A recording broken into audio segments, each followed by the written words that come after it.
Thank you प्रभु जी। स्निग्धस्मितावलोकेन वाचा पीयूषकल्पया चरित्रेणानवद्येन श्रीनिकेतनचात्मना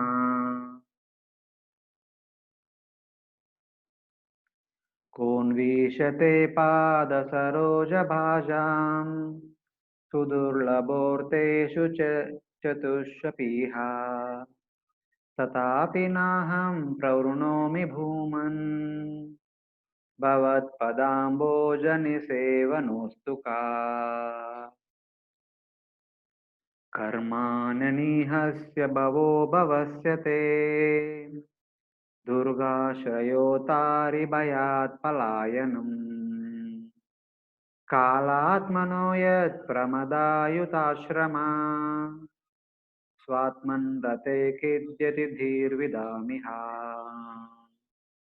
विदुर उवाच सुखाय कर्माणि करोति लोको न तैः सुखं वा न्ययदुपारमं वा विन्देत भूयास्तत एव दुःखं यदत्र युक्तं भगवान् वदेन्न जनस्य कृष्णाद् विमुखस्य दैवात् अधर्मशीलस्य सुदुःखितस्य अनुग्रहायेन चरन्ति नूनम् भूतानि भव्यानि जनार्दनस्य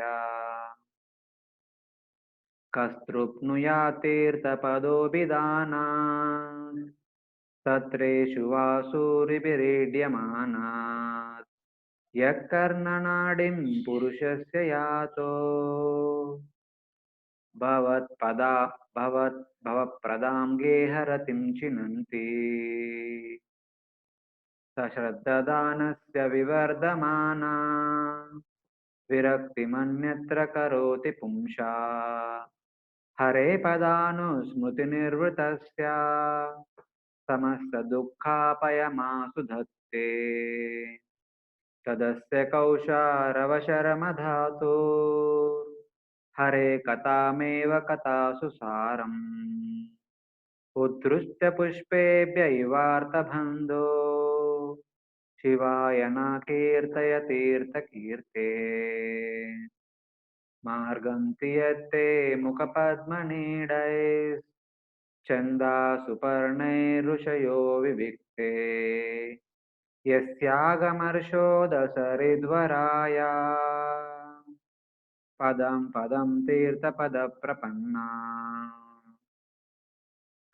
तथापि कीर्तयाम्यङ्गा यथा मति यथा श्रुतं कीर्तिं हरे स्वां सत्कर्तुं गिरम् अन्याभिधासतीम् एकान्तलाभं वचसोऽनुपुंसाम् सुश्लोकमौलेर्गुणवादमाहो श्रुतेश्च विद्बद्धिरुपकृतायाम् कथासुधायामुपसम्प्रयोगम्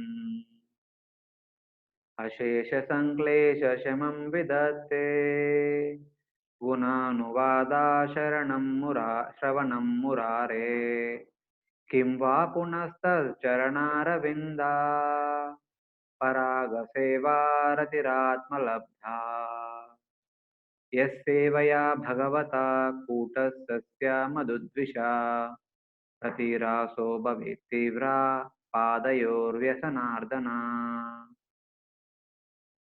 दुरापायी अल्पतपसा सेवा वैकुण्ठवर्त्मषु यत्रोपगीयते नित्यं देवदेवो Janardan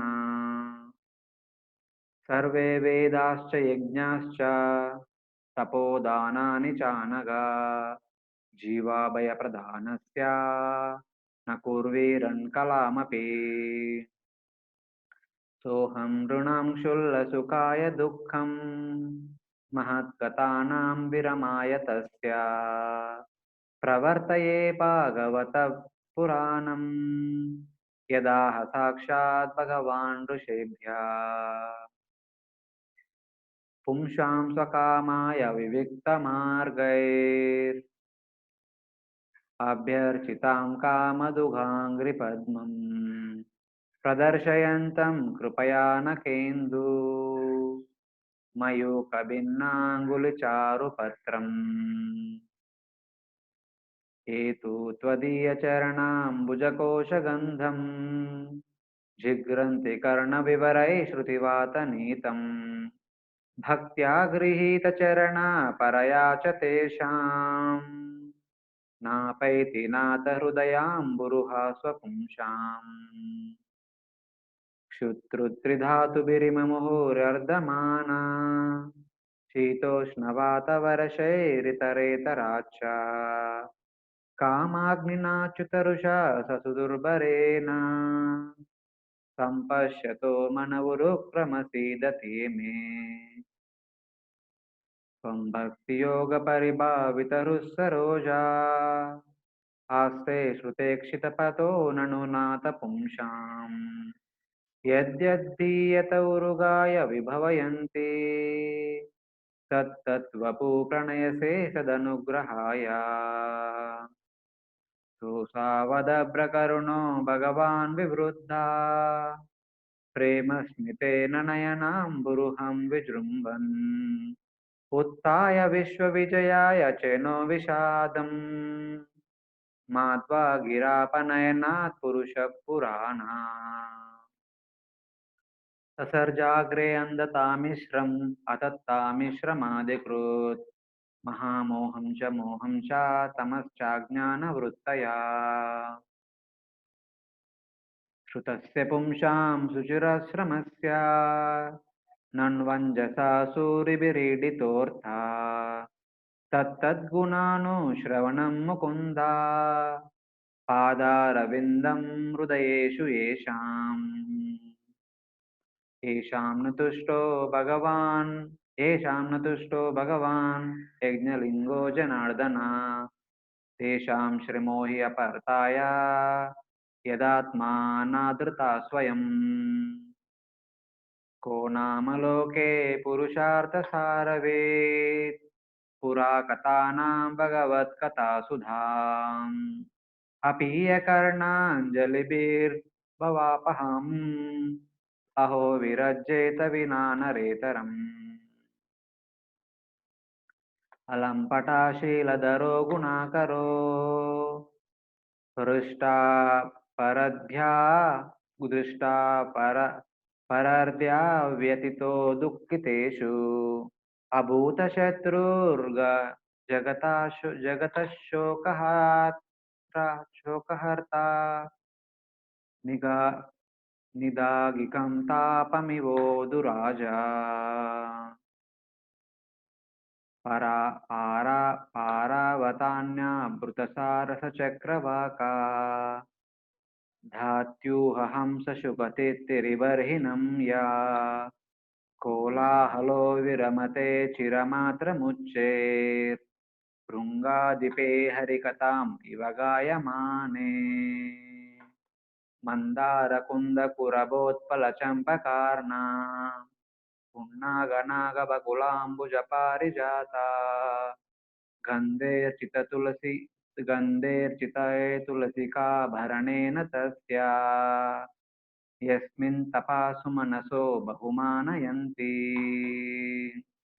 श्रीरूपिणी क्वनयति चरणारविन्दम् लीलाम्बुजेन हरिसद्मनिमुक्तदोषा संलक्ष्यते स्फटिककुड्य उपेत्य हेम्नि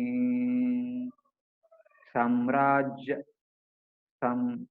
सम्राजतीव यदनुग्रहणेऽन्ययत्ना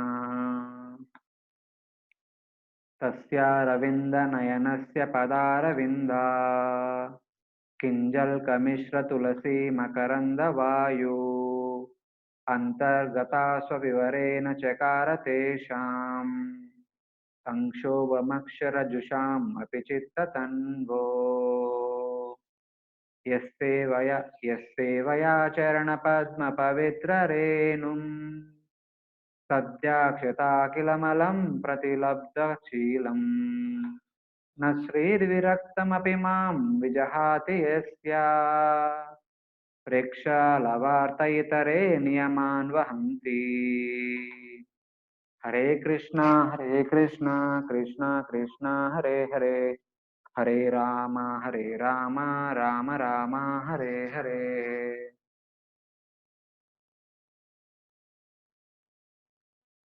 Hare Krishna.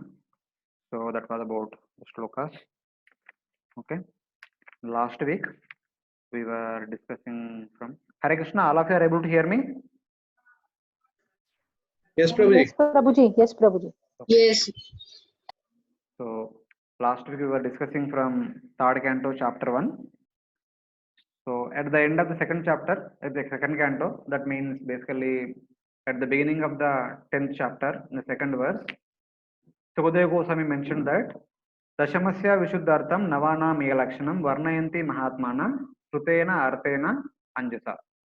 So previously at the end of the 9th chapter, he mentioned that in order to answer all your questions that you have asked in the 8th chapter, I need to speak the Srimad Bhagavatam. That Bhagavatam was spoken by Lord Narayana in 4 verses to Lord Brahma. Then Lord Brahma spoke the same Bhagavatam to Narada Muni in 3 chapters. Then Narada Muni spoke the same Bhagavatam in essence in the first canto 2 chapters. And that, having heard from Narada Muni, my father Srila Vasudev had compiled the entire Bhagavatam. Then he taught me the entire Bhagavatam. And that Bhagavatam contains 10 topics. Atra Sarga, Visargasya, Sanam, Poshan, Mutaya, Manvantaresha, Anupata, Nirodho, Muktirashraya. Sarga, Visarga, Sthanam, Poshana, Uti, Manvantara, Ishanukata, Nirodha, Mukti, Ashraya. Like that, Bhagavatam contained 10 topics. And these 10 topics were discussed by great souls such as Maitreya and Vidura. Specifically, they discussed the 9 topics in order to present the greatness of the 10th topic. So now, referring to the conversation that took place between Maitreya and Vidura, I will narrate you the Srimad Bhagavatam, which consists 10 topics, which is the elaboration of that Bhagavatam spoken by Lord Narayana to Brahma in 4 shlokas, which will be the answer to all your questions. So with that intention, Srila Sukadeva Goswami started narrating that long back Vidura met Maitreya and Maitreya spoke this Bhagavatam. Then immediately Parishit Maharaj asked a question. So can you tell me why did Vidura leave Hastinapur and why where all he traveled? I heard that he traveled for a long, many years, about 35 years. And where all he traveled, how did he maintain himself? And where he met Maitreya and what he heard from Maitreya, what he understood from Maitreya, etc. etc. So many questions.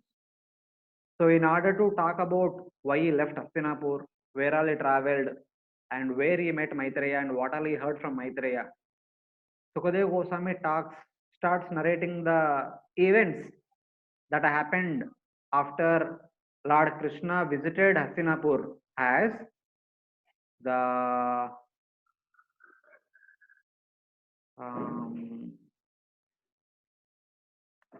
Shantiduta episode. So at the peace messenger, when Lord Krishna visited Hastinapur, Duryodhana and his companions, Dushasana, Karna and Shakuni, did not accept it.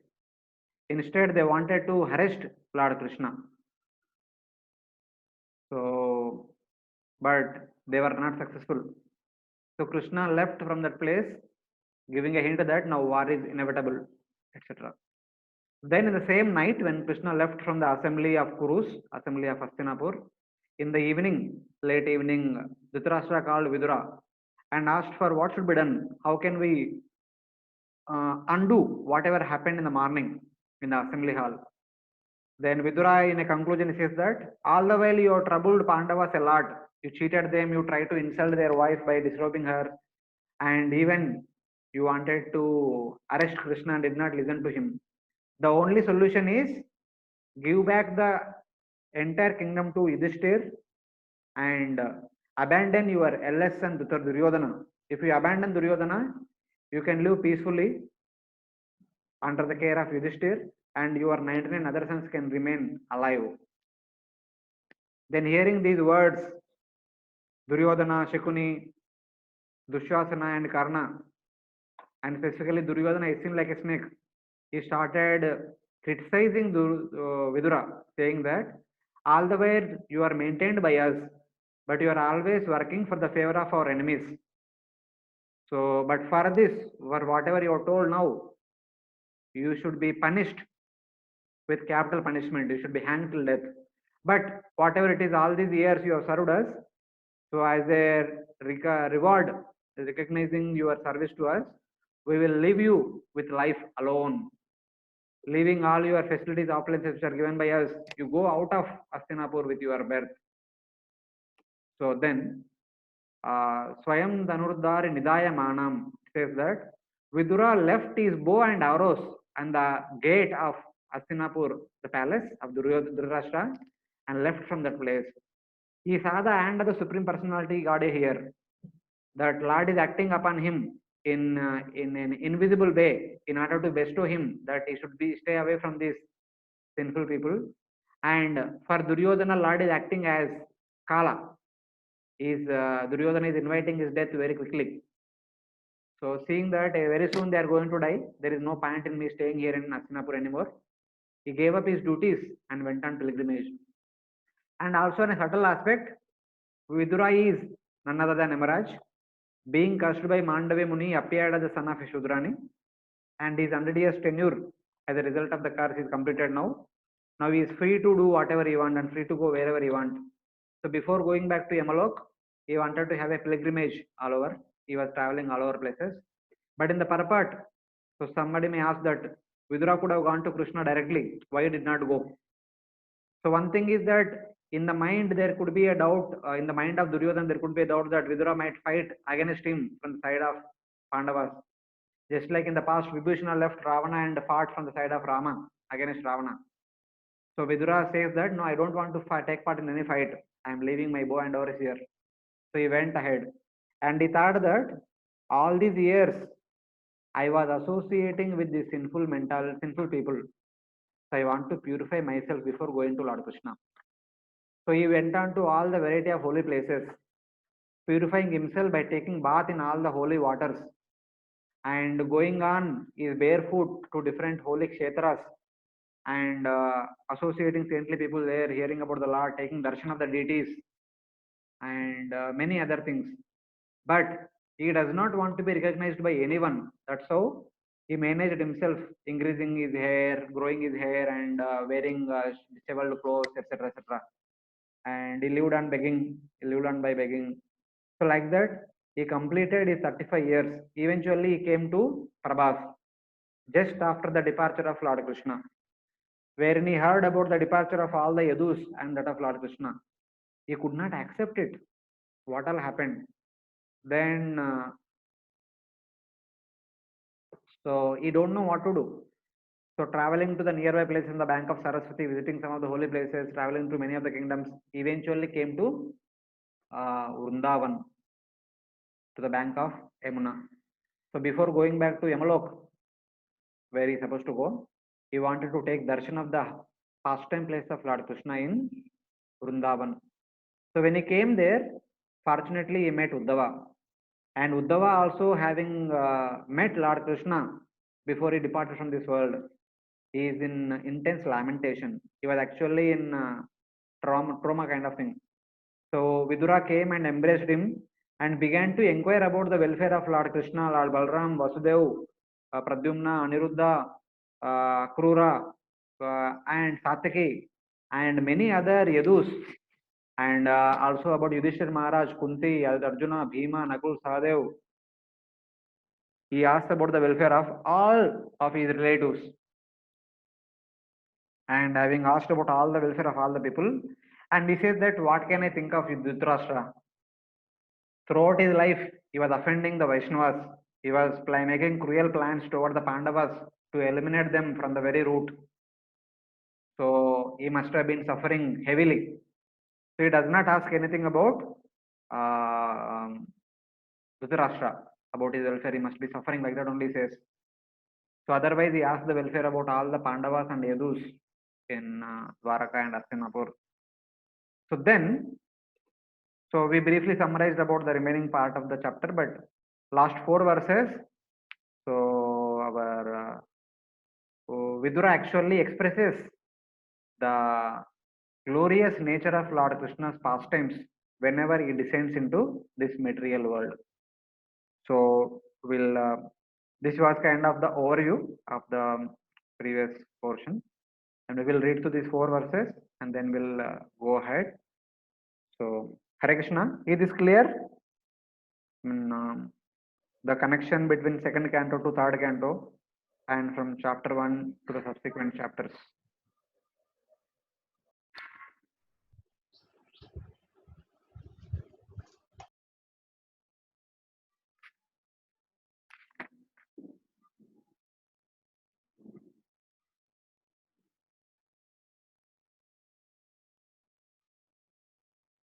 So then in the 42nd verse, Vidura says, Soham Arer, sorry,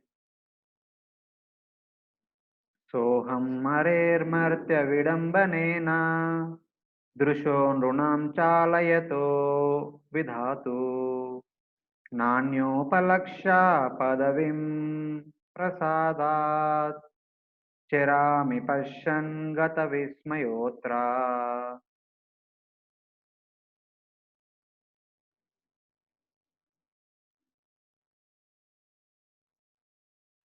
Hare Krishna. Someone can read the translation.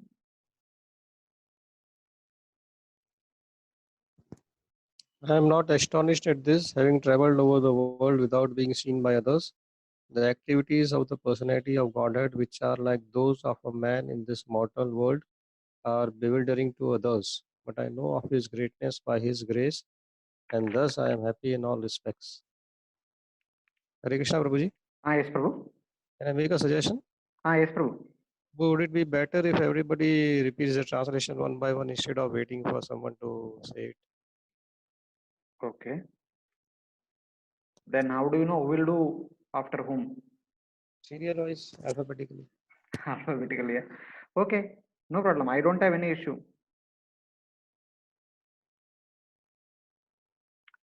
Fine. So here Srila Prabhupada writes that although he was the brother of Dhritarashtra, Vidura was completely different. By the grace of Lord Krishna, he was not foolish like his brother, and thus his brother's association could not influence him.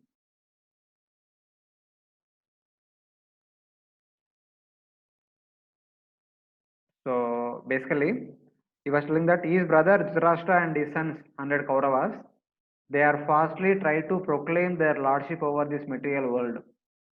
But Vidura, though staying in their association in Hastinapur itself, but he was never influenced by their ideology.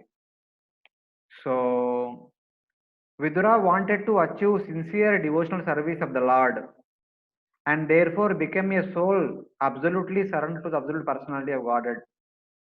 He could realize this in the progress of his pilgrimage journey, and thus he was freed from all doubts. So basically, one point Prabhupada want to say that, yeah, the translation also says that for the people affected with materialistic intelligence, though Lord Krishna was personally present on the surface of the earth for 125 years, they could not understand that he is the supreme personality of Godhead. But the personalities like Vidura, whether they are in the association of Lord Krishna or not in the association of Lord Krishna, they always knew that Krishna is the supreme personality of Godhead, and they always acted with that understanding and consciousness. So this was the greatness of Vidura. Though he was traveling to all different places, one after the other, all over the surface of Bharatavarsha, he was able to perceive the presence of Lord Krishna everywhere. So this is the great mercy of the Supreme Personality of Godhead.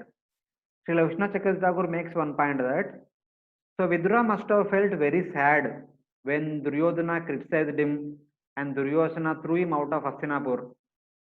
So at that time, within the core of the heart, Lord Krishna appeared and told Vidura that, my dear Vidura, don't worry, you please go on pilgrimage and you will be able to see me wherever you go. But you will not be able to see if you are with Duryodhana and Dhritarashtra in their company for a long time. So this is one of the hint which uh, Lord Krishna gave within the heart to Vidura. So then Prabhupada talks about the sannyas, how one should be fearless when one takes to sannyas order of life.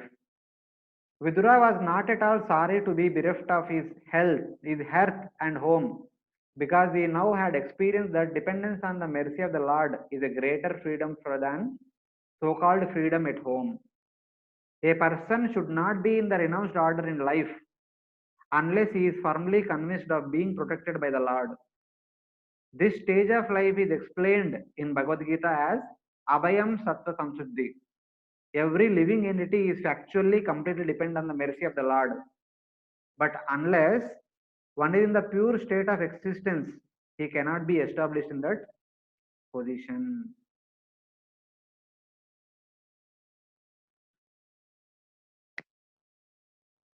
So that was mentioned here.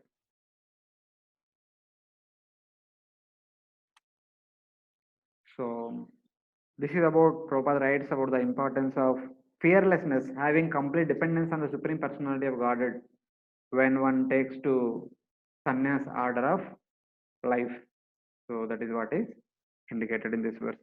So similarly, Vidura, with the same conviction that Lord Krishna will maintain him, he traveled from place to place, traveling all over the surface of Bharatavarsha.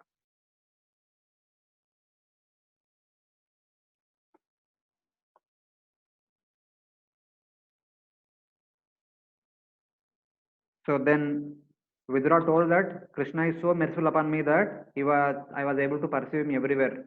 Then he speaks about Lord Krishna's wonderful pastimes. Nunam Nrupanam Trimadotpataham Trimadotpatanam Mahi Muhuchalayatam Chamubi Vadat Prapannarti Jihirshayesho Api Upaikshatangam Bhagavan Kurunam. Shall I read, Prabhuji? Yes, yes, ma'am. Despite his being the Lord and being always willing to relieve the distress of sufferers, he, Krishna, refrained from killing the Kurus, although they committed all sorts of sins, and although he saw other kings constantly agitating the earth by their strong military movements carried out under the dictation of three kinds of false pride. So here Vidura is saying that, so despite being himself the Supreme Personality of Godhead, he tolerated the offenses of Kauravas all the while from the very beginning. They wanted to kill Bhima by giving him poison, by throwing him into Ganga, by burning them in a lock house, and by sending them to Kandava Prastha, which was barren land, and then by really cheating them in the gambling match, by insulting their wife Draupadi, and even Lord Krishna was also was attempted to be arrested. Kauravas wanted to made an attempt to arrest Lord Krishna. So they performed so many offenses all the while, but Lord Krishna tolerated all the while, all these number of years. He did not kill them. He, the Supreme Lord, he could have killed them instantly, but he never killed them. So that is what here Uddhava is stating in this verse. So what could be the reason that Lord Krishna did not kill the Kauravas, though they are committing so many offenses from the very beginning of Mahabharata? So what you can think of?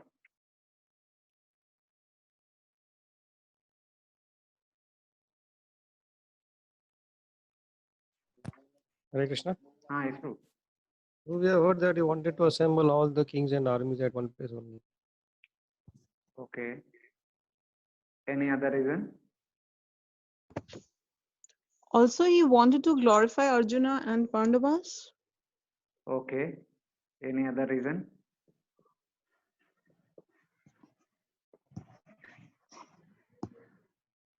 He wanted to reduce the burden of Mother Earth. Yeah, fine. So then if he had killed them, so that is also kind of reduction of burden of earth only. Why he waited so long? To glorify the devotee, Arjuna, as Mataji says, Arjuna only. and other Pandavas, of course. Other Pandavas also. Okay. Any other reason?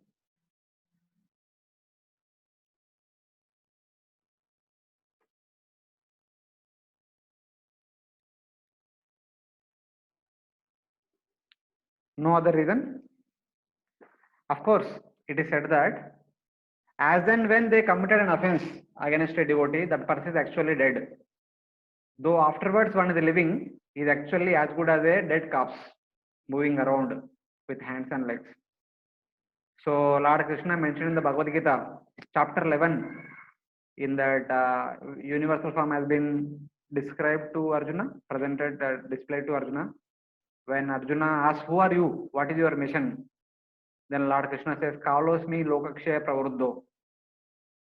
So I am time, I am, and I am the destroyer of everyone that is present on this battlefield. So indirectly says that in the next verse it says that I've already killed all these Kauravas. The time when they offended Draupadi, when they attempted to destroy Draupadi. But I wanted to give the glory to all you Pandavas. Except you Pandavas, all the assembled kings will be destroyed by this war. That is also to accomplish another mission of Lord Krishna, that the entire earth was overburdened by demoniac kings. So Lord Krishna wanted to wipe them off. He could have gone to each and every kingdom and wiped them off. That would take a lot of time. Instead, Lord Krishna waited for a suitable time when all the kings would assemble at one place, and all of them would be wiped off. And Lord Krishna could have done personally, but as some of you have mentioned, that he wanted to glorify his devotees, the Pandavas. So in spite of having gone through so many troubles in their life, so they have always served the Supreme Lord very humbly. So for that devotional service of the Pandavas, Lord Krishna wanted to glorify them through the medium of this war. So that's how it is mentioned in the purport, and also the Acharyas also talk about it like that. So Lord Krishna wanted to bring them together so that all of them could be destroyed. If when Duryodhana wanted to bind Krishna in Hastinapur, Krishna could have killed Duryodhana and his companions. But what about others? All others also supposed to be killed. So that is possible only in a great war. So that war took place in the battle of Kurukshetra, and then all of them are wiped away. So that was the mission with which Lord Krishna appeared on this world. That was one of the mission. So for that reason. So in that way.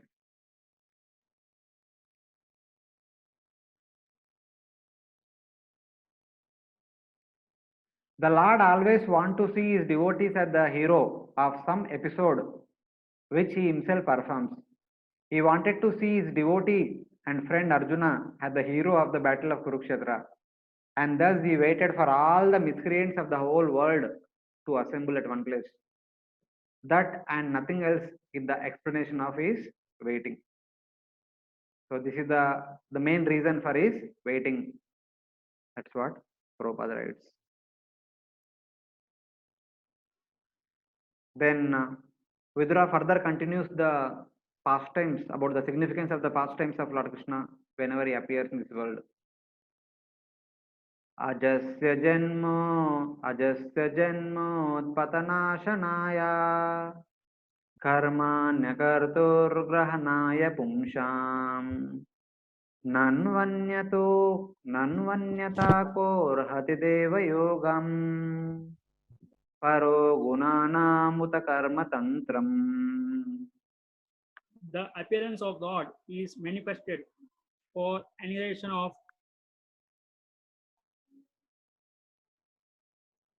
Yes, Prabhu.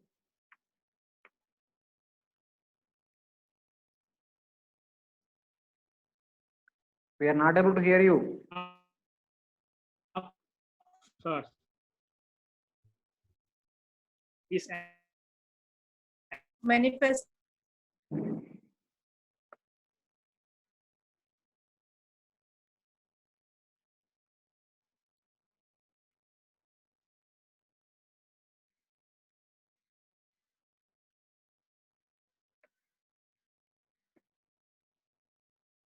So, Hare Krishna.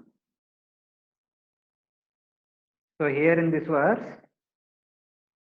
Lord Krishna, Vidura says that Ajasya Janma, the Supreme Personality of Godhead Sri Krishna is unborn, but still he takes birth.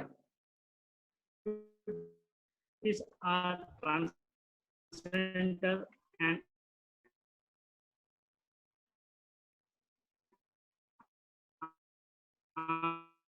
are enacted for the understanding.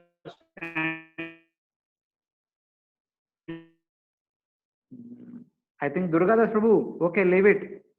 We are not And able to think- hear.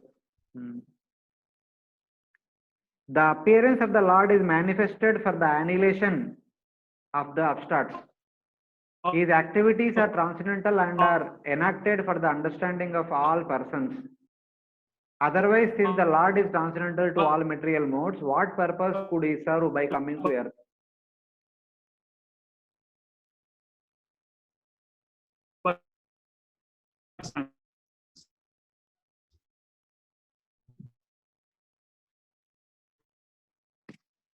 Ajasya Janma Utpata Nashanaya. The Supreme Lord, though he is birthless, who is unborn, still he appears in this Since the world. Lord is Hare Krishna.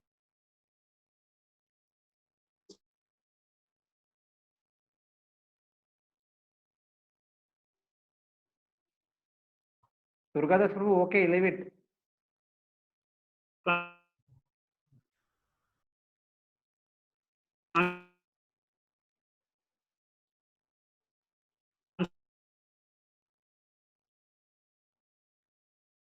transcendental to all material modes. What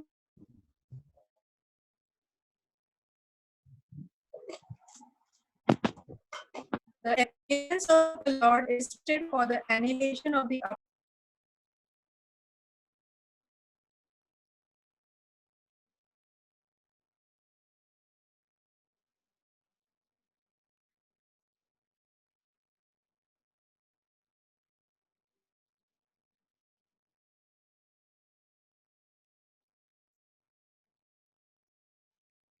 Hare Krishna. Whether others are able to hear me? Yes, Prabhuji. That, Please Yes, continue. Prabhuji. Yeah, Yeah. Yes, yeah, yeah. Prabhuji. Yeah, Durgadas Prabhu's voice is breaking a lot in between, not able to hear only. So, here Vidura says that Ajasya Janma Utpata Nashanaya.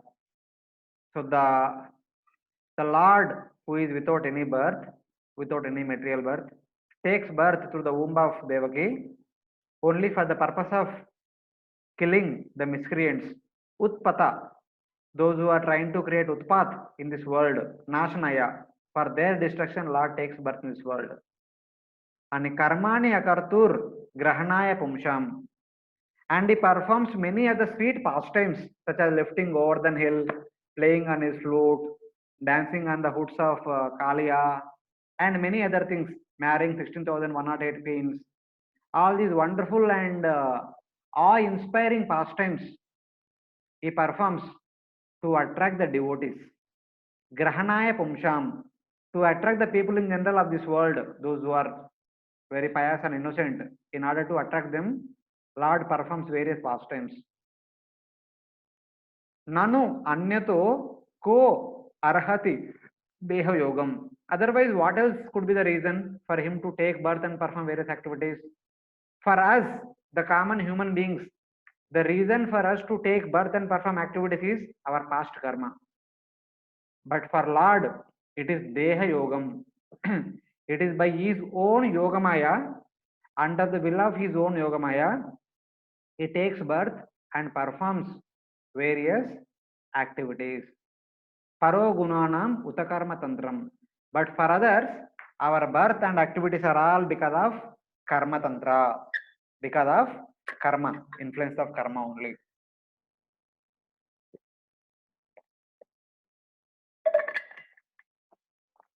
So this is one of the important reason with which the Supreme Personality of Godhead appears in this world in order to destroy the miscreants and in order to protect his wonderful devotees, because of which he performs wonderful pastimes, etc. So here Prabhupada writes at the end of the purport, he enacted, his activities are enacted to attract all kinds of men, karmis, jnanis and bhaktas. Because he is transcendental to all laws of karma, there is no possibility of his accepting a form of maya, as he forced on the ordinary living entities, as he is forced on the ordinary living entities who are bound by the actions and reactions of their own deeds. All of us are bound by karma, because of which we take birth and perform various activities. But Lord's birth and activities are not like ours. His birth and activities are under the supervision of his Yoga Maya. Sambhavami Atma Maya. Lord Krishna talks about this in the Bhagavad Gita 4th chapter. So in many of the Bahuni Vetitani Janmani Tavatarjuna. So in that verse and next couple of verses, Lord Krishna talks about how he appears in this world under the supervision of his own Yoga Maya potency.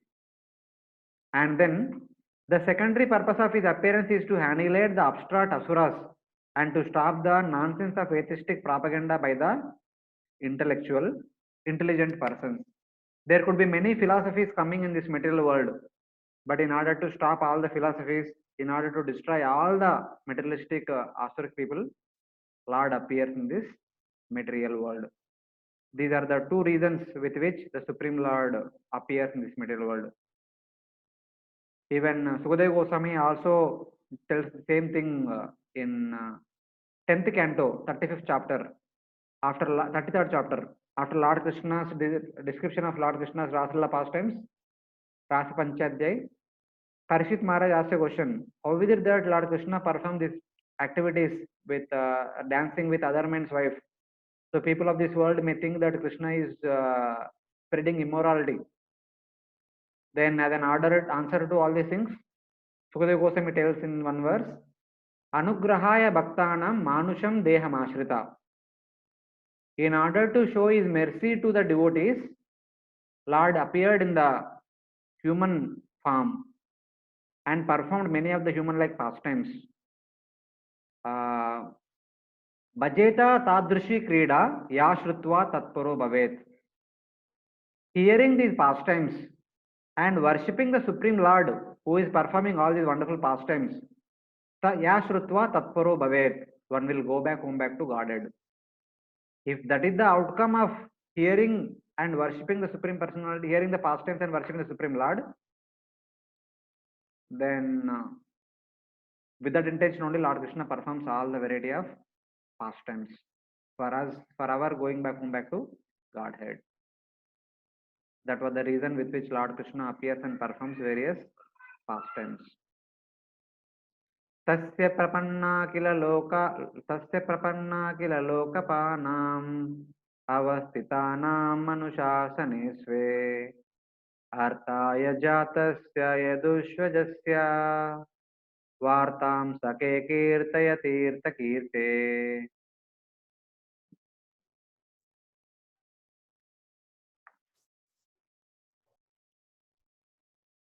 O my friend, please therefore chant the glories of the Lord, who is meant to be glorified in the places of pilgrimage. He is unborn, and yet he appears by his causeless mercy upon the surrendered rulers of all parts of the universe. Only for their interest did he appear in the family of his unalloyed devotees, the Yadus. So herein finally, Vidura expresses his desire to Uddhava, saying that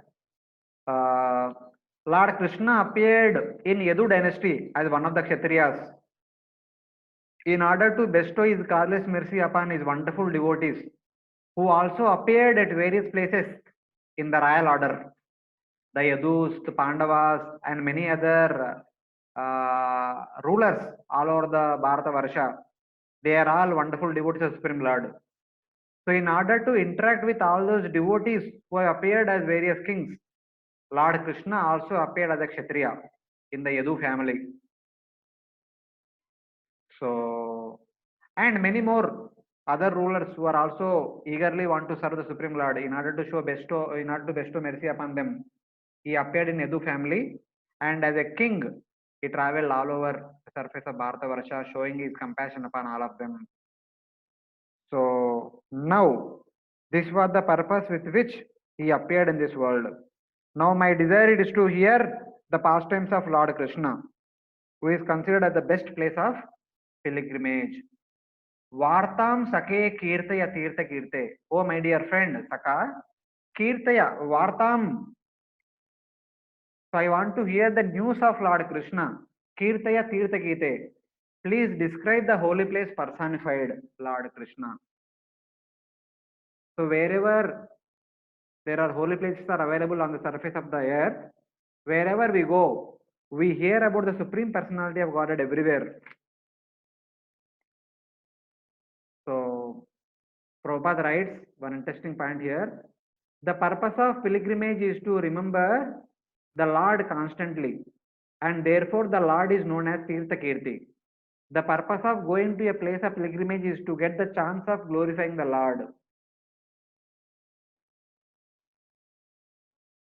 So the purpose of going to pilgrimage is to glorify the Lord, to hear about the Lord, to serve the Supreme Lord, and to serve the devotees who are there in the holy places, etc., etc. So basically says that I have traveled to all the different places, holy places, have taken bath in all the different holy tirthas. Now I want to take bath in the holy place of Krishna Katha. Kindly bathe me in the holy place of Krishna Katha by narrating the wonderful pastimes of the holy place personified. Lord Krishna is holy place personified. So please describe the pastimes of Lord Krishna and immerse me in that pastimes. So this was the request by Vidura to Uddhava, requesting him to speak about the welfare of all the Yadus and Pandavas and also about Lord Krishna.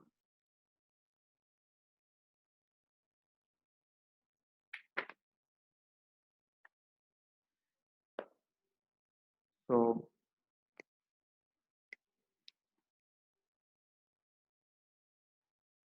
having heard from Vidura, so what was the response by Uddhava that was described by Sukadeva Goswami?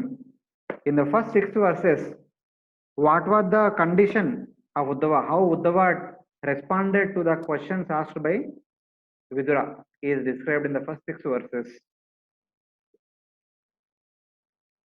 Sri Shuka Uvacha iti bhagavata prishta kshetra vartam priyashrayam prativaktum na socheta outkantya smariteshvara.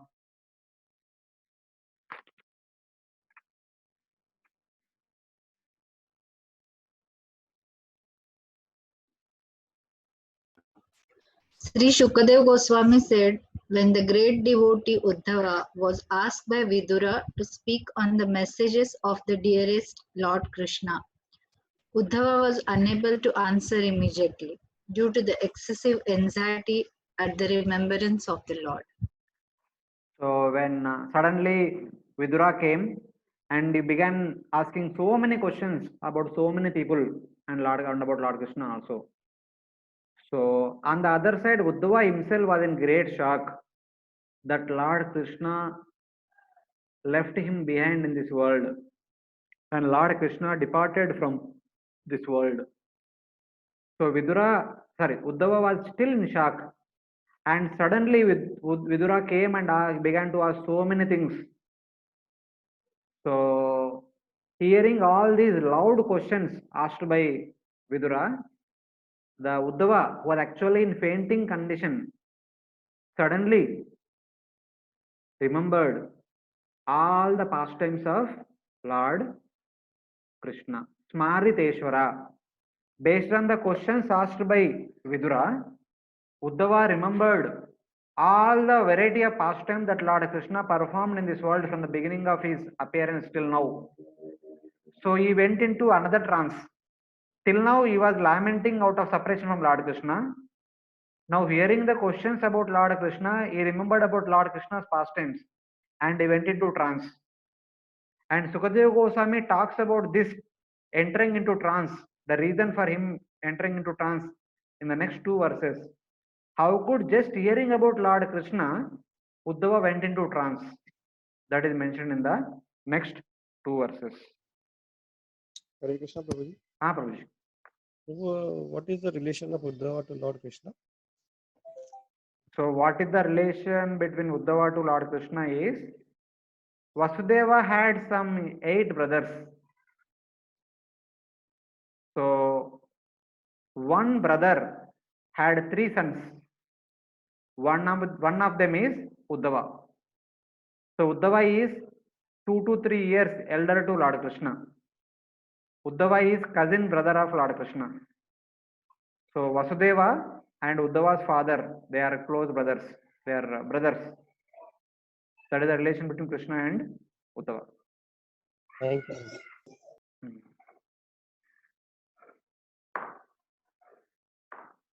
So when Uddhava was small boy, his condition is explained in the second verse.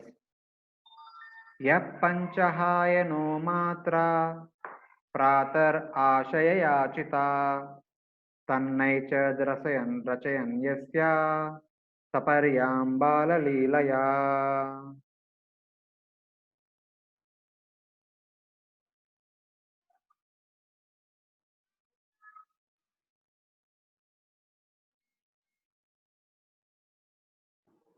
He was one who, even in his childhood, at the age of 5 years, was so absorbed in the service of Lord Krishna that when he was called by his mother for morning breakfast, he did not wish to have it. So this was the condition of Uddhava when he was 5 years old. Of course, by then Lord Krishna was in Gokul. When Lord Krishna was born, he was immediately shifted to Gokul. So here the understanding is, when Uddhava was 5 years old, a small boy, he was always playing with the deities of the Supreme Lord, Supreme Personality of Godhead. And while he was immersed in his play with all the variety of dolls of the Supreme Lord, even when his mother asked him to come and take prasad, morning meal, breakfast, here pratar ashaya yachita. Pratar ashaya means breakfast, early in the morning. So whenever his mother would call him to take prasad, he would not go to take prasad. Tan naiched rachayan yasya sapariyam balalilaya. Because he was immersed in balalila. That means playing with the dolls of the Supreme Lord, considering them to be like his friends, the playmates. And he was immersed in them, in playing with those dolls of Lord's deities. And Prabhupada writes that, so from the very birth, Uddhava was a natural devotee of Lord Krishna, or a Nityasiddha, a liberated soul. From natural instinct, he used to serve Lord Krishna even in childhood. He used to play with dolls in the form of Lord Krishna. He would serve the dolls by dressing, feeding, and worshipping them. And thus, he was constantly absorbed in the play of transcendental realization. These are the signs of an eternally liberated soul. An eternally liberated soul is a devotee of the Lord who never forgets him. Human life is meant for reviving one's eternal relation with the Lord. And all religious injunctions are meant for awakening this dormant instinct of the living entity. So if you remember, His Holiness Radhanath Swami Maharaj, most of his Bhagavatam classes, he always would repeat one phrase from Chaitanya Charitamrita. Nitya Siddha Krishna Prema Sadhya Kabunoi, Shravanadi Shuddha Chitta Karoi Uday. That Krishna Prema is dormant within the heart of every living entity. So in order to uncover it, in order to bring it out, we need to continuously do hearing and chanting the glories of the Supreme Personality of Godhead about his name, form, qualities, and activities, that will actually bring out the dormant love of Krishna, which is hidden in the heart of each and every one of us. That is what is. The sooner this awakening is brought about, the quicker the mission of human life is fulfilled. In a good family of devotees, the child gets the opportunity to serve the Lord in many ways.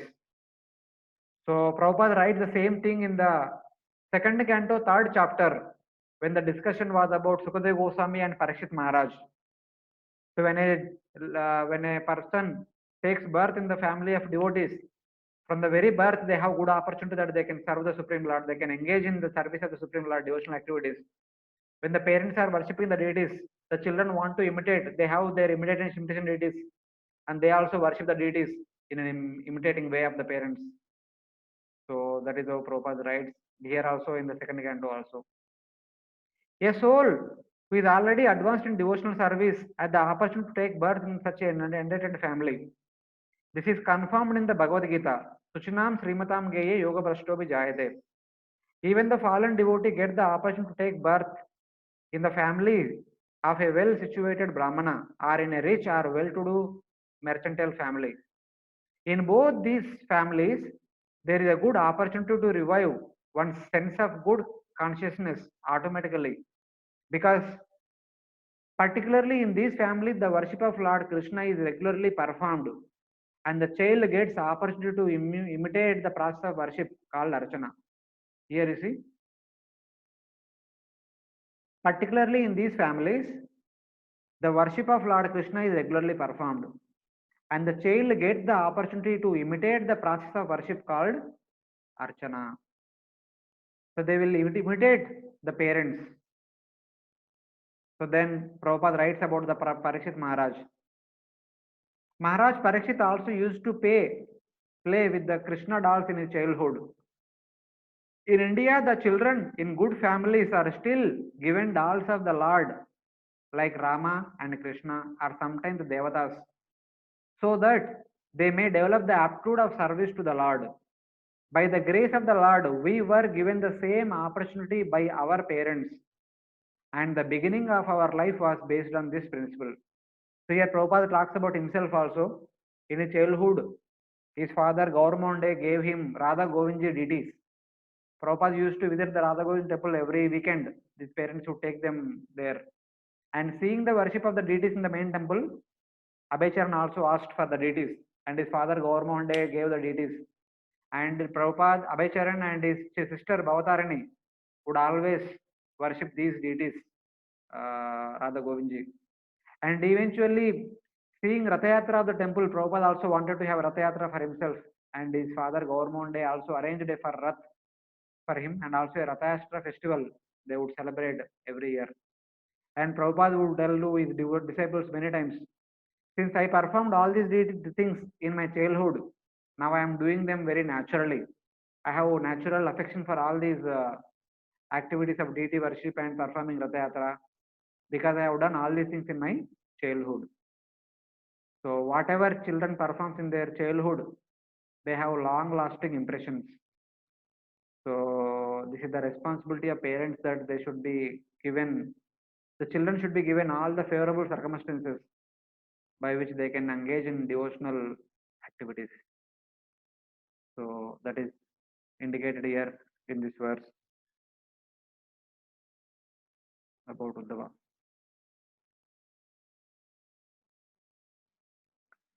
So this was the upbringing of Uddhava. And eventually when Lord Krishna came back to Mathura, and he became the constant companion of Lord Krishna. At the age of 11.5 years, Krishna came back to Mathura. From then on, all the way up to 125 years, Uddhava was constant companion of Lord Krishna. It is long association, more than 114 years, 13 years. So then, with this long association, what happened? Did Uddhava became lax in his service? So that is explained in the next verse. Sakatam sevaya tasya kalena jara samgata पृष्टो वार्तं प्रति ब्रूयात् भर्तुपादौ अनुस्मरन्. Uddhava thus served the Lord continually from childhood, and in his old age that attitude of service never slackened. As soon as he was asked about the message of the Lord, he at once remembered all about him. So in childhood, he was completely immersed in playing with the deities of Krishna and other deities and serving them. And that was his absorption in childhood. And eventually, for 113 years, he was constantly associating with Lord Krishna. Though his age increased, he is also more than 125 years, but he never became old in the spirit of serving the Supreme Lord. Even now also, by the request of Lord Krishna, Uddhava is on his way to Badrikashram in order to render the service of Lord Krishna. That Lord Krishna spoke the entire Uddhava Gita to Uddhava in Dwarka. And Lord Krishna wanted Uddhava to deliver the same Uddhava Gita to the sages of Badrikashram, headed by Naranarayan Rishi. Now Uddhava is on that mission. So that is the nature of Uddhava, always ready to render service of Lord Krishna, even at advanced age also. So then, now, by hearing various questions about Lord Krishna and all the Yadus, Uddhava remembered Lord Krishna's pastimes in relation to all these Yadus and all the Pandavas. Everything came in front of Uddhava at one go, whatever Lord Krishna performed in the last 125 years. Thus, meditating upon all these pastimes, Uddhava went into ecstasy. So, that is being described here. Hare Krishna, Prabhuji, can I ask a question here? Yeah, please, please. You said whatever Krishna spoke to Uddhava, that is actually Uddhav Gita, which is more instructive, right? And what Uddhava speaks to the sages in Badrikashram, is it the same Bhagavad Gita or he speaks Bhagavatam there? No, he neither speaks Bhagavad Gita nor Bhagavatam. He speaks Uddhava Gita. Yeah, that Uddhava Gita only. Yeah, that only. I mean, yeah. Uddhava Gita is the expansion of Bhagavad Gita, kind of, right? Yeah, yeah.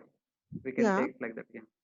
So that he speaks that part, right? Not Bhagavatam. And not the entire Bhagavatam. Lord Krishna specifically gave the, of course, Uddhava, in between Uddhava, so many questions, but he may not speak the entire Uddhava Gita. He must have spoken the essence of the entire Uddhava Gita. The main Okay. essence of the entire Uddhava Gita. And that interaction between Uddhava and the sages there in Badrikashram is not mentioned anywhere in the Bhagavatam, no? No, it is not mentioned. But Afterwards, is it what there happened, it is not somewhere? mentioned. I don't know. Okay. I never came across. Okay, perfect. Thank you. But one thing is mentioned in the Bhagavatam that Uddhava went to Badrikashram. He Hmm. gave the message to the sages of Badrikashram. Then he came back to Dwaraka and he entered into Aparakata Leela of Lord Krishna in Dwaraka. He Oh, also reunited with Lord Krishna once again in Dwaraka. okay, okay. So that is mentioned at the end of the 4th chapter. We'll see that. So how he again met Krishna? Like Krishna had already left the planet, and then Uddhava goes to Badrikashram. In a visible way, Krishna left from this place. Acha, okay, But that in way. a invisible way, Lord Krishna entered into Aparakata Leela of Dwaraka. Aprakat Aparakata Leela. Leela. Okay. So one needs spiritual vision to see that. One example I'll give you. The Goswamis, like Raghunath Das Goswami, Sanatan Goswami, Jiva Goswami, and Rupa Goswami, Yes. they were wandering from forest to forest in Vrindavan. Hmm. So sometimes in their trance, they would see actually the pastimes of Lord Krishna that he was performing that particular forest in that particular Yes. area. Yes, yes. Lord Krishna's pastimes are eternal. They are always happening in Vrindavan, but they cannot be seen by us. And these pastimes are called Aparakata Leela. Okay. So for pure devotees, they will be visible at sometimes on occasionally. Okay. So like that, Lord Krishna's Dwaraka pastimes are eternally happening in Dwaraka in an invisible way. Okay. So fortunate devotees can see those pastimes in front of their eyes. That's why they are called Aprakata Leela. The Leela is not visible to our mundane eye. Okay, okay. Thank you. Thank you so much. So Prabhupada writes one interesting thing here. Transcendental service to the Lord is not mundane. The service attitude of the devotee gradually increases and never becomes slackened. Generally, in old age, a person is allowed retirement from mundane service. At the age of 60, everyone is allowed retirement here. But in the transcendental service of the Lord, there is no retirement at all. On the contrary, the service attitude increases more and more with the progress of age. Prabhupada started his journey to West at the age of 70. So, and then his travels increased year by year. For 1 year, he was at one place only, couple of places only he was traveling, was not moving much. But eventually, after 1.5 years, when he again went back to America after first visit to India, he was traveling all over the world. His services increased like anything. So that's why Prabhupada says, with age, the services of a devotee increases. For otherwise, for the people of this world, with age, they will take retirement. So that is what is mentioned here. So here, though his age increased, but Uddhava's service attitude never slackened. Then this is about Uddhava's qualities and Uddhava's consciousness. Now again Sukadeva Goswami comes back to what is happening with Uddhava. So as soon as when he heard questions from Vidura, he remembered Lord Krishna's pastimes for the last 125 years. Then what happened? Samuhurtam abhutushnim Krishnangri sudaya vrisham tivrena bhakti yogena nimagna sadhu nirvata. For a moment he remained dead silent, and his body did not move. He became absorbed in the nectar of remembering the Lord's lotus feet in devotional ecstasy, and he appeared to be going increasingly deeper into that ecstasy. So, thing is that Sa Muhurtam Abhut Tushnim. For one Muhurta time, for almost 48 minutes, it's a long time. And Vidura is waiting. When will Uddhava will reply? And Uddhava is entering into ecstasy and is going into deeper and deeper ecstatic levels. For one Muhurta, it completed, but nothing is happening. So, but what is happening within the heart of Uddhava? Krishnangri Sudaya Brusham. He was actually tasting the nectar of Lord Krishna's lotus feet by intense bhakti yoga, Tivrena bhakti yogena. Nimagna sadhu nirvrata. He was actually a sadhu and he was completely absorbed in tasting the bliss of Lord Krishna's pastimes, and he is indifferent to the external surroundings. He is not at all concerned about that Vidura is standing next to him and waiting for his reply.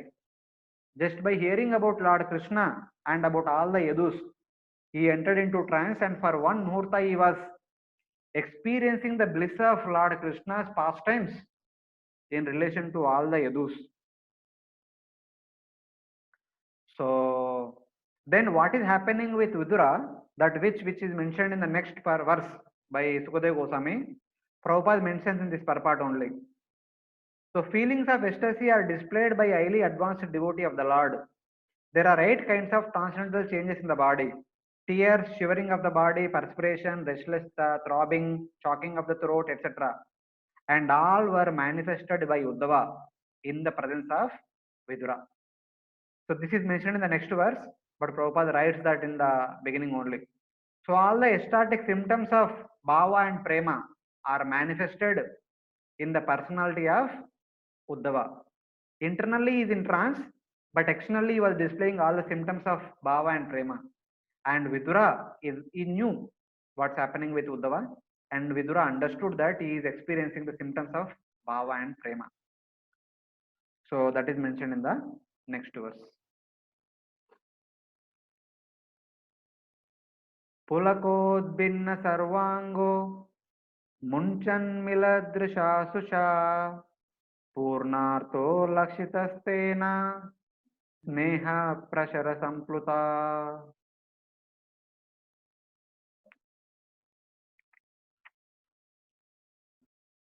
Uddhava thus served the Lord continually. Verse number 5. It was so observed by Vidura that Uddhava had all the transcendental bodily changes due to total ecstasy, and he was trying to wipe away the tears of separation from his eyes. Thus, Vidura could understand that Uddhava had completely assimilated extensive love for the Lord. So, Pulakyodbinna Sarvango, Munchan, Milida Drishatusha, Purnartho, Lakshita Stena. Like all the symptoms of Bhava and Prema are manifested in the personality of Uddhava. And Vidura understood that. Now, Uddhava is going through ecstatic symptoms. And Vidura actually did not disturb him. He was actually waiting patiently. Let him experience the symptoms of ecstasy. And Sukadeva Goswami says that Sneha Prasara Sampluta. He actually gone into much advanced stage of prema to the level of Sneha. So Prabhupada quotes that in Bhakti Rasamrita Sindhu, there is a description of various levels of this particular prema, the advanced stages of prema. They are all mentioned in Bhakti Rasamrita Sindhu. Those who are interested, they can refer to Bhakti Rasamrita Sindhu like that. He mentions, Prabhupada mentions about the highest levels of prema are prema, pranaya, mana, and sneha, etc. Like that, 4-5 stages are there. The one of the last stages is sneha. Sneha means intense level of prema that can be experienced between Lord and his devotees. And here Uddhava is experiencing that particular feeling. This is the stage of pure love. So Uddhava could understand it, and he was waiting patiently for Uddhava to come out of trance. That is mentioned here.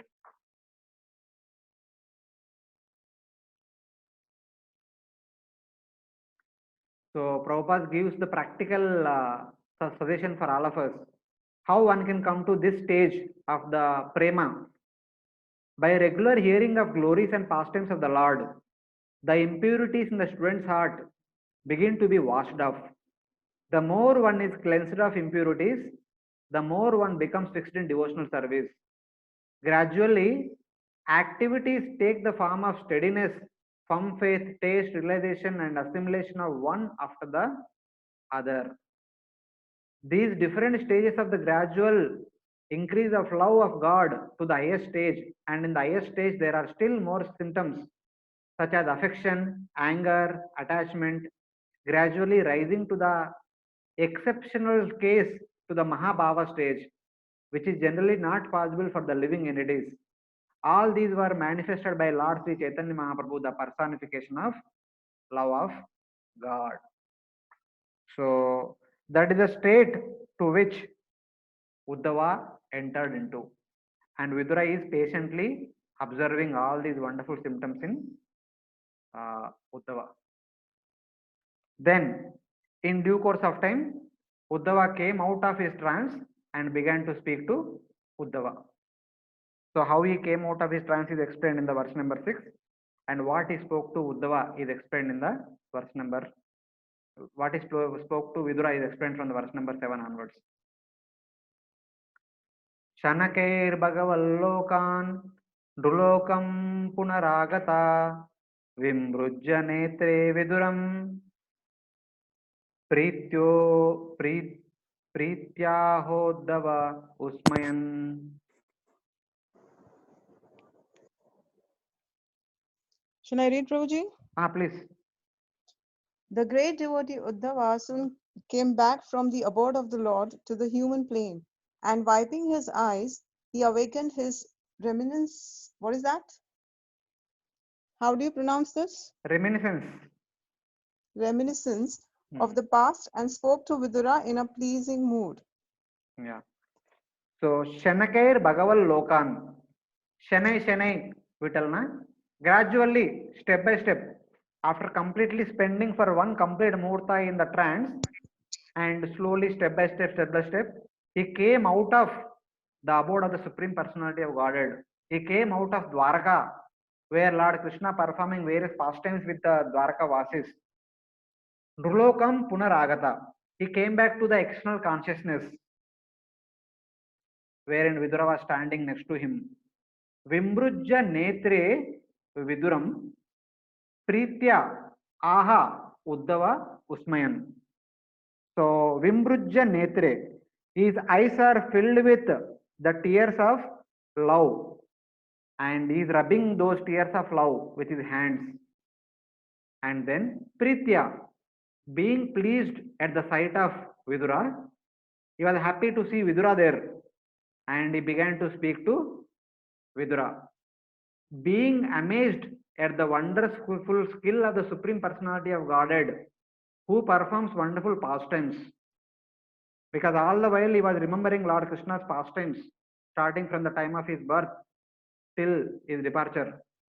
And Uddhava was very much amazed at the wonderful display of Lord's wonderful pastimes. And with that amazement, wiping out his tears, he began to speak to Vidura. So this is how in 6 verses Sukadeva Goswami talks about the state of Uddhava. What is the transition is happening in his heart, hearing the various questions from Vidura about Lord Krishna and all the Yadus.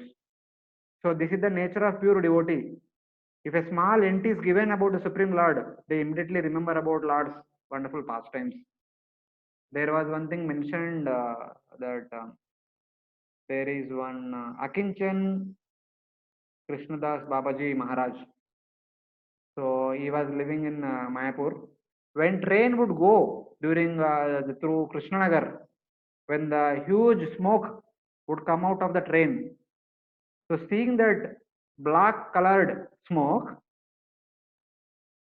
Akinchan Krishnadas Babaji Maharaj would remember Lord Krishna and would run towards that smoke, Krishna, Krishna, shouting Krishna, Krishna.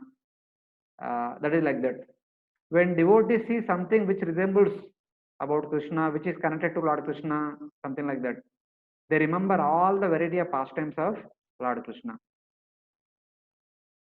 So this is one of the reasons, one of the thing which we hear from His Holiness Radhanath Swami Maharaj.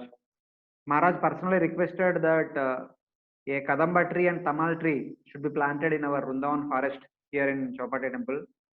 So that he can see those plants and he can remember the pastimes of Lord Krishna and Srimati Radharani. Just by looking at those trees, one can remember about Lord Krishna and Radharani immediately. So this is the greatness of devotees. Whenever they see something in relation to Krishna, they immediately remember all the pastimes of the Supreme Personality of Godhead. That is how it acts.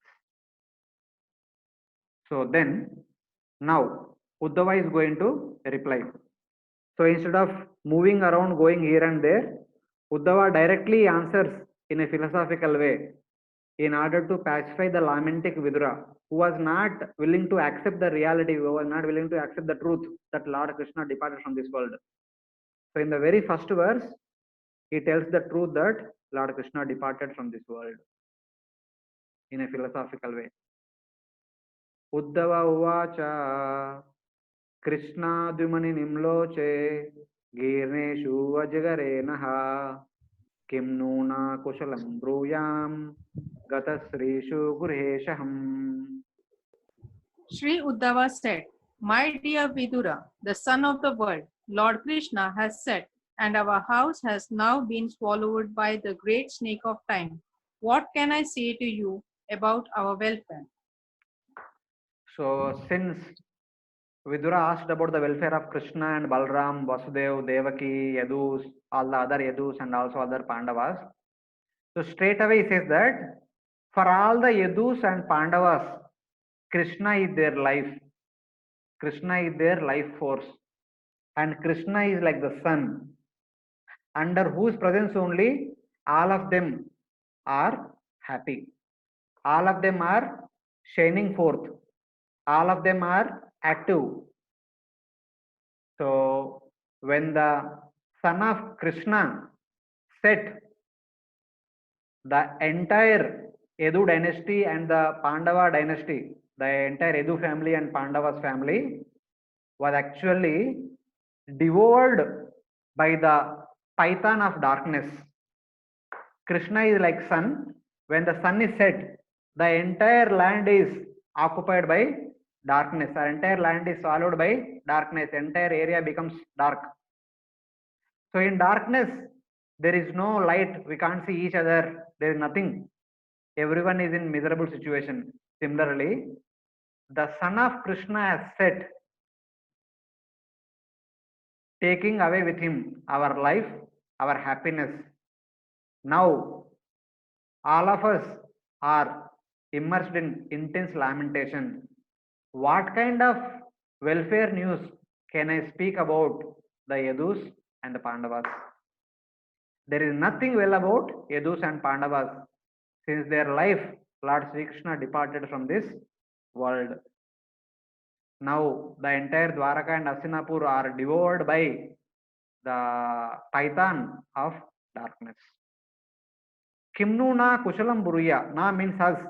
What kind of kushalam of ours, what kind of welfare of ours can be spoken of when Lord Krishna, our life, our happiness has already set. So, Gata Srishu Gurheshaham. He has taken all our happiness along with him. We are actually living dead. There is nothing to speak about our welfare. So this is how with Uddhava in philosophical way tells about the disappearance of Lord Krishna from this world. So here he uses an analogy in relation to Krishna. From our point of view, Krishna, sun is setting in the evening, again rising in the next day morning, and at noon it is very intense, and again in the evening it is setting. From our point of view, sun is setting and rising, as if sun is taking birth and dying. But from sun's point of view, he is neither taking birth nor dying. He is eternally present, but sometimes he is visible to us, sometimes he becomes invisible to us. So that's why many places in the Bhagavatam, the disappearance of the Supreme Lord Sri Krishna is compared with that of setting of sun, and his appearance is mentioned like that of rising of sun. Sun rising cannot be called as birth of sun, because sun is already present in the other part of the globe and is just becoming visible to all of us in this part of the globe. Similarly, when he sets, he is entering into some other part, and Prabhupada writes in the purport that Lord Krishna, after completing his pastimes in our universe, he enters into some other universe, perform pastime there, then he enters into some other universe, perform pastime there. Like that, his pastimes are always going on in one of the material universes. That's why his pastimes are called Nitya Leela. From his point of view, his pastimes are Nitya Leela. But from our point of view, we have a beginning of his pastimes, we have a ending date of his pastimes. So that Lord Krishna already departed, taking our life and happiness away from us. Then what to speak of our welfare? There's nothing to speak about us. So this is what is mentioned here.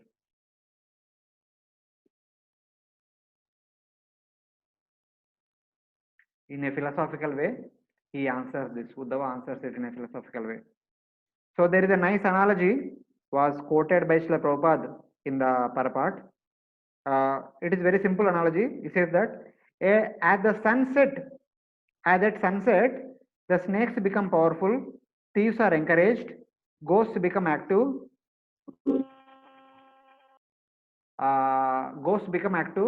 the lotus become disfigured, and the Chakravakya birds lament.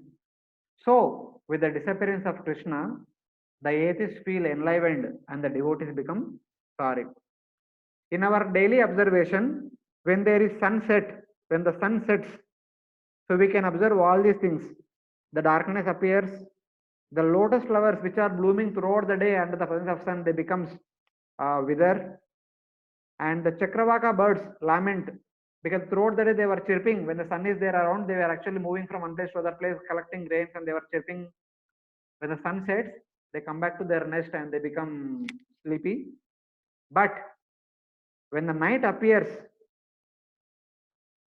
the thieves become joyful, the dacoits become joyful, even the yakshas, rakshasas, and the ghosts become joyful. It is their time. That's why they are called nishachara, the beings which travel in the night time. Similarly, when Lord Krishna departed from one universe and entered into other universe, so in the universe where he departed, the entire universe becomes devoured by the snake of lamentation, and the righteous people wither, the devotees lament, and devatas, they become unsettled, they become disturbed, but the irreligious people become happy. They are very happy that now they can come up with various theories according to their interest. When Lord is there personally, they cannot do much. But when Lord is not there, they can do many things. They can come up with so many very good philosophies, etc., etc. So that is what is indicated here in a philosophical way. Of course, he will continue the same thing in the future verses, how Lord Krishna's departure is actually very painful.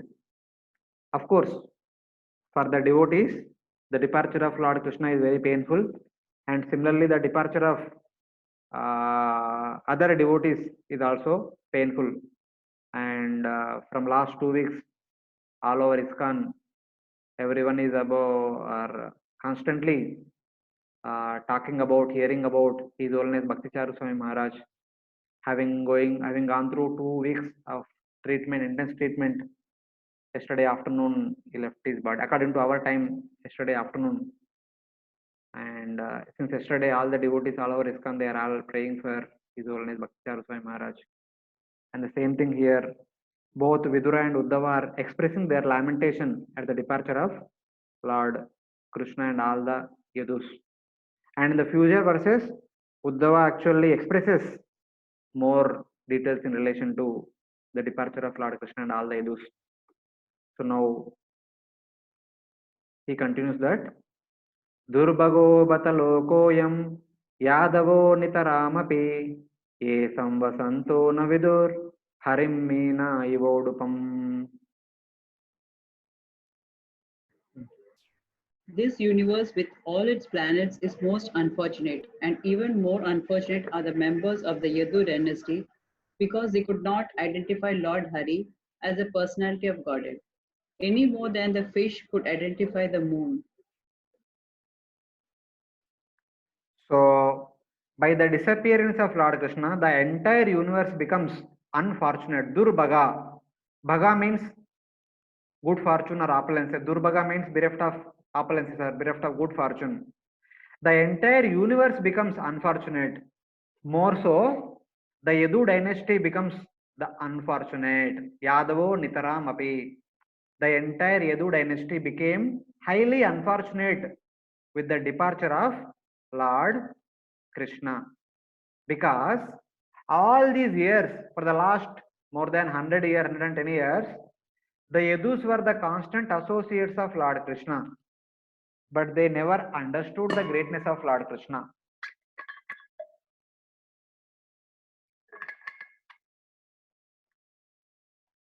That the Yadavas, they never understood that Krishna is the supreme personality of Godhead, is the source of Mahavishnu, is the source of Narayana, etc., etc., etc. They always treated Lord Krishna as one of their family members. They always behaved with him like one of the other Yadus, but they revered him as the most powerful Yadava. And their dealings with Lord Krishna is like the fishes deal with the moon's reflection in the ocean. The fishes, all the variety of fishes that are there in the ocean, when they see the reflection of moon in the night on the full moon day, they see the moon to be one of the other fishes, but they only understand that this fish is white and very bright. It is shining very nicely, and they consider that this is a special fish having special glow, having special power, having special influence. But it is also like one among us. That's what the fishes in the ocean think about the seeing the moon's reflection within the ocean. And Uddhava is saying that even the Yadavas also, they are able to see the wonderful power displayed by Lord Krishna. They have seen the power of Lord Krishna. They consider Krishna to be the most powerful personality among all the Yadus. But they never understood that Krishna is the supreme personality of Godhead. They treated Lord Krishna as one of their family member. So this is the unfortunate situation of all the Yadus. And also this is the unfortunate situation of all the people of this world also, who treated Lord Krishna, who treated in the past, who are also treating now also. They treat Lord Krishna as the one of the historical person, one of the powerful Kshatriya, one of a great diplomat, one of the knowledgeable person, one of the great politician. Like that, people come up with various adjectives in relation to Lord Krishna. All these people are actually the highly unfortunate. That's what Uddhava says. Though they may come up with so many theories, but they have forgotten the original thing that Krishna is the supreme personality of Godhead. So that is their very unfortunate situation. So like that, Uddhava is stating about the Yadus. He is actually not criticizing. In the next verse, he clarifies the subject matter very nicely. But here he says that both you and me, my dear Vidura, both of us understood Lord Krishna, the supreme personality of Godhead, and both of us are left behind. So we are suffering.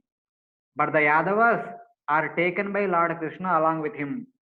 They are enjoying along with Lord Krishna now also. Though apparently, because they have not understood Lord Krishna's Ishwaratva, we may say that they are unfortunate, but we are the unfortunate people. They are now also, they are after death, after departure, they are continuing to perform pastimes with Lord Krishna. But we are left behind in this world. We are the most unfortunate people in this world. In spite of knowing about Lord Krishna's true identity, we are left behind. Hare Krishna, Prabhuji, Yes, can I ask question? Hi. Like Prabhuji, in the first chapter, we studied that the members of the Yadu dynasty, like sons of the Krishna, and they were the various demigods who come with the Krishna to assist him in the pastimes, and many of them were there in the Yadu dynasty. So when those personalities come to assist the Lord, still how they are unaware of the godhood of the God when they come here. How we understand this? See, one simple thing I will say that as Devatas, they are aware of Lord Krishna's godhood. But when they take birth, they will not aware. For example, Arjuna is an expansion of Nara. Arjuna is an expansion of Indra. Did Arjuna ever always think that I am Nara, I am Indra? No. So that is how we have to see.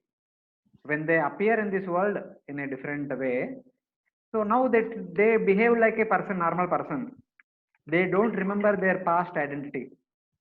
Okay, so they also get covered with the Maya for. But their covering is not Mahamaya, that is Yoga Maya. Okay, for performance of the pastime of the Lord. Okay. They may not remember Lord Krishna's Ishwaratva, that is position of God, but they are intimately connected with Lord Krishna. That sweetness is there, but may not be the awe and reverence. Okay. The Yadavas and Pandavas are very closely related to Lord Krishna in sweetness. But the Devatas may not be in that, may not relate to Lord Krishna in that closeness. The Devatas always worship Lord Krishna in awe and reverence. So in that way, the Yadus and Pandavas are in more advanced state of devotional service than the Devatas. Okay, thank you. Prabhuji, in the 8th chapter text, there is a word named Moshala Leela in the purport. That his appearance within the prison bars of King comes out up to his Moshala Leela. What is that, Prabhuji? Moshala Leela is the disappearance pastimes of Lord Krishna. Okay. Lord Krishna and all the Yadus disappeared because of a mushal. That we will discuss in the fourth chapter. That is being described in the fourth chapter elaborately. That's why I did not mention all these things. Okay. Okay. Okay. Thank you. इंगितज्ञा पुरप्रौढा एका रामश्च शाश्वता शाश्वतां वृषभां सर्वे भूतावासम् अमंसता.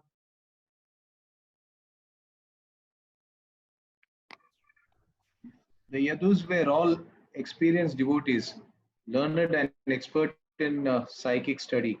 Over and above this, they were always with the Lord in all kinds of relaxations. And still, they were only able to know Him as the one supreme who dwells everywhere. So here he continuing about the Yadavas. The Yadavas are called as Ingitagnya Pura Prauda. They are expert in psychic study, and Pura Prauda, they are actually highly intellectual people. So they know the heart of Lord Krishna, and according to what pleases Lord Krishna, they would always behave with Lord Krishna. And whenever they always perform various activities in order to please Lord Krishna, they would always become amazed to see that Lord Krishna actually act in such a way that will be giving pleasure to all the Yadavas. And by seeing all these wonderful pastimes, they would understand that Lord Krishna is actually staying within the heart of each one of us. He understands what is there within our heart, and he always reciprocates or acts with all of us in that regard. He understands our heart, and he always behaves in that way. So then they understood that though Krishna appears one among us, but he is actually the Paramatma. He is actually the Paramatma within all of us. He understands all of our heart, and he behaves accordingly with an intention to give us pleasure. Though we are acting to give pleasure to Krishna, but he is actually giving pleasure to all of us by his various activities. So they have come to this point that Lord Krishna is none other than Paramatma. But they have not come to the point that Lord Krishna is Bhagavan. So here in the commentary, Acharya say that the materialist people consider Krishna to be a materialistic person, the normal mundane person. But Yadavas considered Krishna to be Paramatma. But the Golok Vrindavan, the Vrajavasis, they did not even consider that Krishna is Paramatma. They don't have any consideration that Krishna is Bhagavan, God, Ishvara, this and that. They simply know that Krishna is their object of love. Krishna is their object of their affection. And Acharya say that the Vrajavasis are on the highest level of devotional service. They don't know anything about Krishna. That's why they are on the highest level. And the Dwarakavasi, they don't know Krishna's Bhagavatata. They don't know Krishna is Bhagavan. But they understood that Krishna is Paramatma living in the heart of each and every one of them. And he understands everyone's heart and acts accordingly. They had little bit understanding of Lord Krishna. They are on the next level. But we both, you and me, my dear Vidura, we have the understanding that Krishna is Bhagavan. That's why we are left behind here. The Vrajavasis, the Dwarakavasis are taken by Lord Krishna along with him wherever he went in to the spiritual world. And they are happily performing pastimes with Lord Krishna. Because we know about him as Bhagavan, we are left behind in this world, feeling the separation of Lord Krishna. So we are the most unfortunate. So in that way, he says.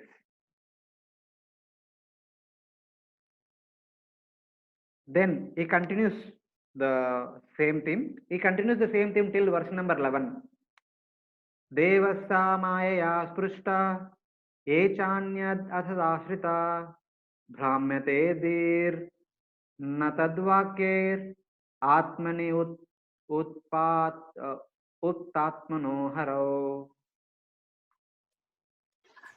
Under no circumstances can the words of persons bewildered by the illusionary energy of the Lord deviate the intelligence of those who are completely surrendered souls.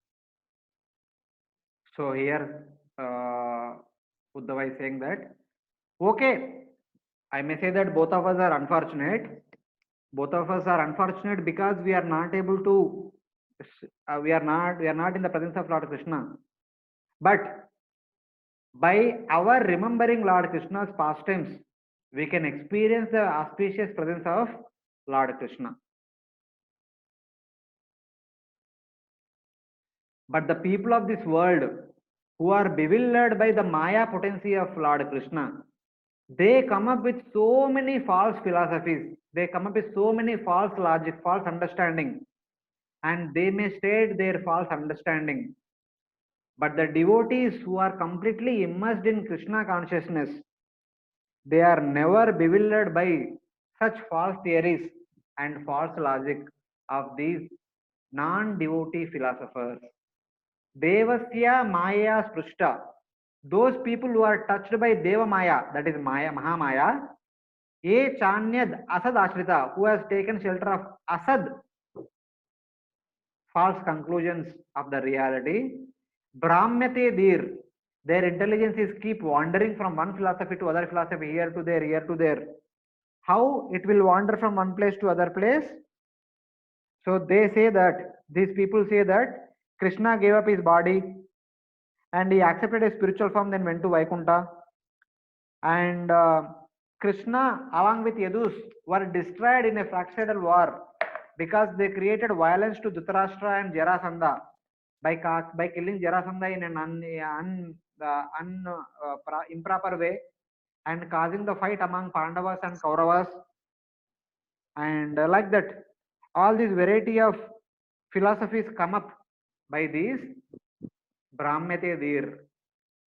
But the pure devotees whose heart is firmly convinced by Lord Krishna's wonderful teachings, Natad Vakher Atmani Uttatmano Harau. Their heart is never distracted by these false philosophies. The devotees, though out of separation from Lord Krishna, they may be going through intense pain, but they are not deviated by these false philosophies. They are always experiencing the presence of Lord Krishna even in separation.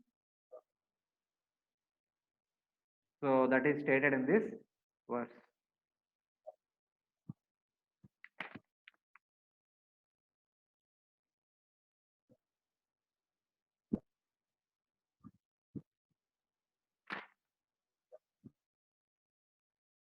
So the entire Prabhupada talks about these people who are bewildered by Maya, how they come up with different philosophies, but devotees are not bewildered by that.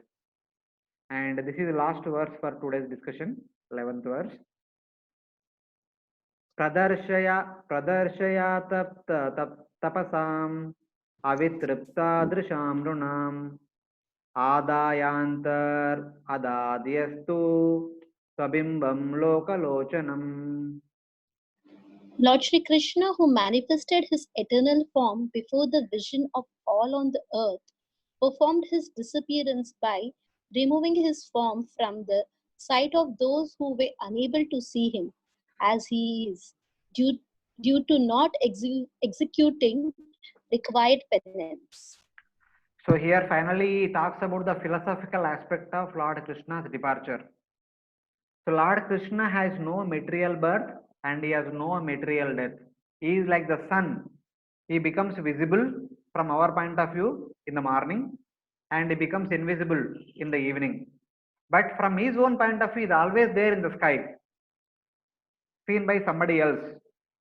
So same way, though the people of this world are not at all qualified, Lord Krishna, out of his compassion, he appeared in this world in order to perform various pastimes by which they all happen to see him. They all happen to see his wonderful and beautiful form. Pradarshayat atapta tapasam. Atatta tapasam.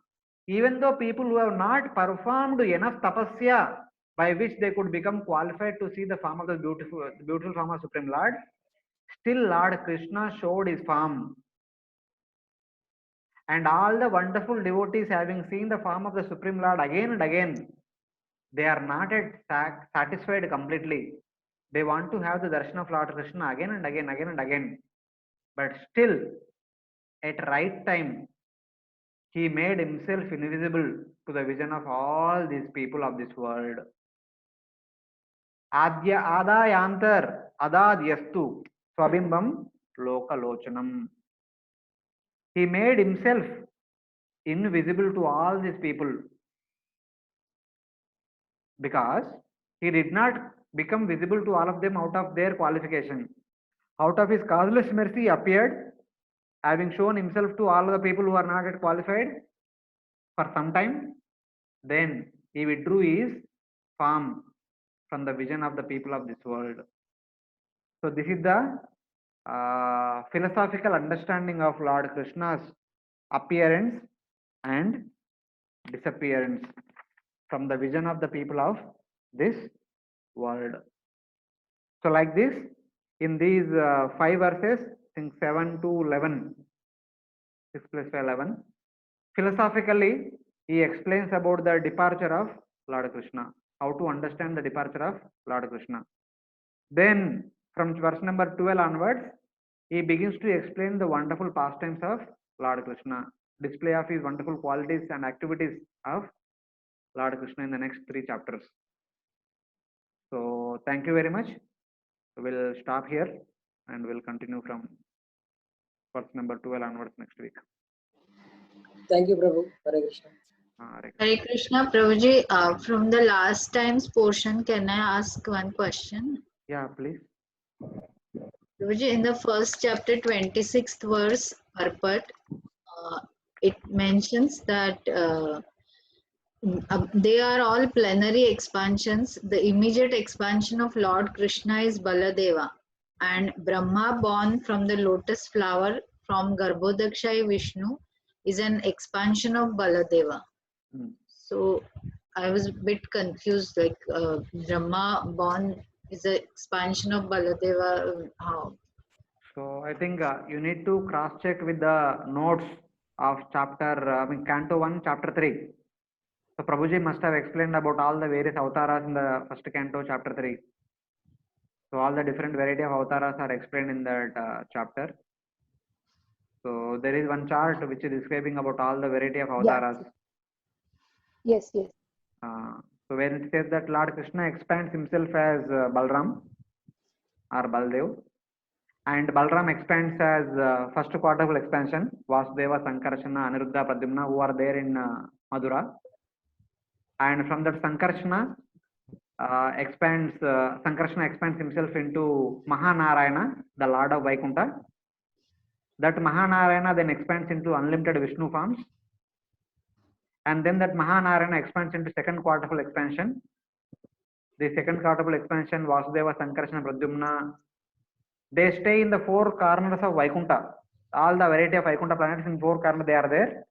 And these second quadruple expansion appear in Ayodhya as Rama, Lakshmana, Bharata, Shatrughna. And this second quadruple expansion again appear as the 3 Purusha avataras. Sankarshana appears as Karnodakshaya Vishnu, Pradyumna appears as Garbhodakshaya Vishnu, and Aniruddha appears as Kshirodakshaya Vishnu. And from that Garbhodakshaya Vishnu's navel appears a lotus, on top of that Lord Brahma appears. So this is how the entire connection is there. So from Lord Balram, all the other manifestations appear. That is being described there. Okay, thank you, Prabhuji.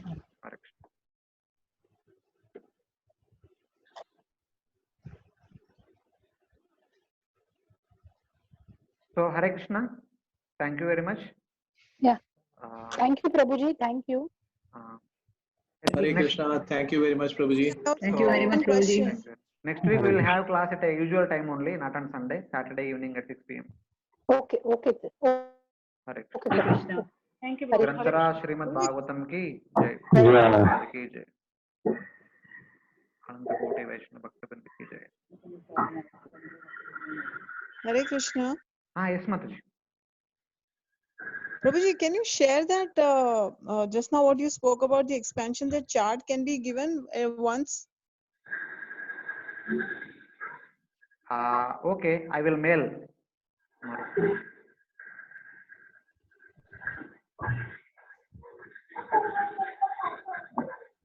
Sorry. I again got disconnected.